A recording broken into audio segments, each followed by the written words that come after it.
Hello, welcome to part 2 of the glycolysis test. Let's begin. Question 6. The final product of glycolysis is pyruvate, which can enter different metabolic pathways depending on cellular conditions. Under aerobic conditions, pyruvate is typically converted to acetyl-CoA. What is the fate of pyruvate under anaerobic conditions?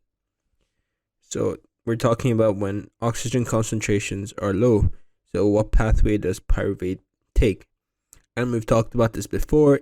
It takes the path which converts it into lactate so that you can regenerate NAD+, right? And therefore the answer is 1. It is converted to lactate through fermentation. It's not 2 because it's not converted to oxaloacetate. Its conversion from pyruvate to oxaloacetate in the citric acid cycle provides other forms of energy. It is converted to ethanol. No, it could be true if this was in bacteria, but in humans this does not happen. And it is transported out of the cell and excreted as waste. That doesn't make sense. It is not a waste product. Why would it be excreted as waste? Because it is actually used in anaerobic respiration. So the answer is 1. Question 7. Insulin treatment leads to increased expression of glycolytic enzymes in liver cells.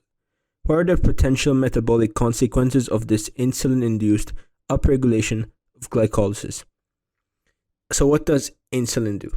Well, insulin is a signal that you have glucose and you want to activate pathways that metabolize glucose or store glucose in the form of glycogen. So what does that mean? So obviously you're going to have to suppress pathways that produce glucose because you have enough glucose. So the first one is suppression of gluconeogenesis and inhibition of glycogenolysis. That makes sense because you're suppressing gluconeogenesis, yes, and you're inhibiting glycogenolysis because you don't want to break down glycogen as you already have enough glucose. One makes sense. Second, enhanced fatty acid oxidation. No, because you have energy. You don't need to break down fatty acids. And 3, stimulation of glycogenolysis. No, you don't want to break down glycogen. And 4, reduced glucose uptake and inhibition of fatty acid synthesis. There's no reason for this to reduce glucose uptake, so it's actually the opposite. So the answer is 1. Question 8. In a research study, a group of scientists discover a new compound that specifically inhibits the enzyme hexokinase. And remember, this enzyme is the one that catalyzes the first step, conversion of glucose to glucose 6-phosphate, and which is involved in the first step of glycolysis. Yeah. What impact would this inhibition have on cellular metabolism? When you reduce the activity of hexokinase, you have less production of glucose 6-phosphate. And remember, the whole point of this conversion from glucose to glucose 6-phosphate is that glucose 6-phosphate cannot leave the cell, so you keep it in the cell. So in this case, you'd have reduced glucose uptake. So the first one describes that.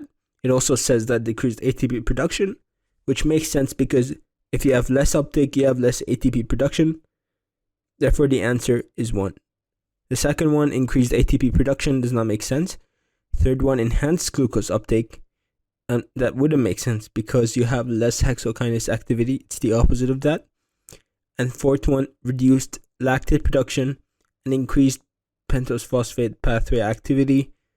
I mean, the first one could be true. You could have reduced lactate production. However, why would pentose phosphate pathway be increased if you don't have glucose 6-phosphate to begin with? Therefore, that cannot be the answer, and the answer is 1. Question 9.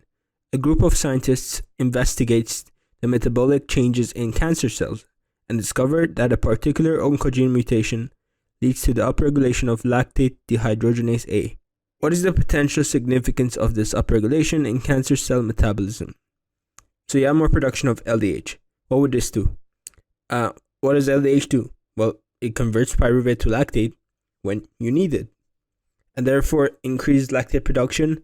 Yep, that makes sense. And enhanced glycolytic flux because when you produce lactate, you're producing NAD+, so that glycolysis can continue under anaerobic conditions.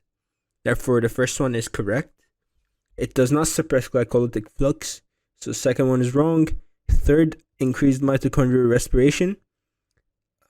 LDH does not have to do with the mitochondria, so you can say that's wrong. And the fourth one, inhibition of glucose uptake, which that just does not correlate, so it's not 4. And lastly, question 10. What are the steps of PFK2 dependent PFK1 positive regulation? So we're talking about PFK2 regulation on PFK1 here. And let's remember, what did PFK2 do? Well, it's a kinase first of all, and it converted fructose 6-phosphate into fructose 2,6-bisphosphate.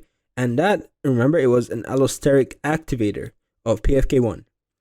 So and this is active when you have glucose, right? 1 and 2 talk about glucagon activation. 3 and 4 are about insulin.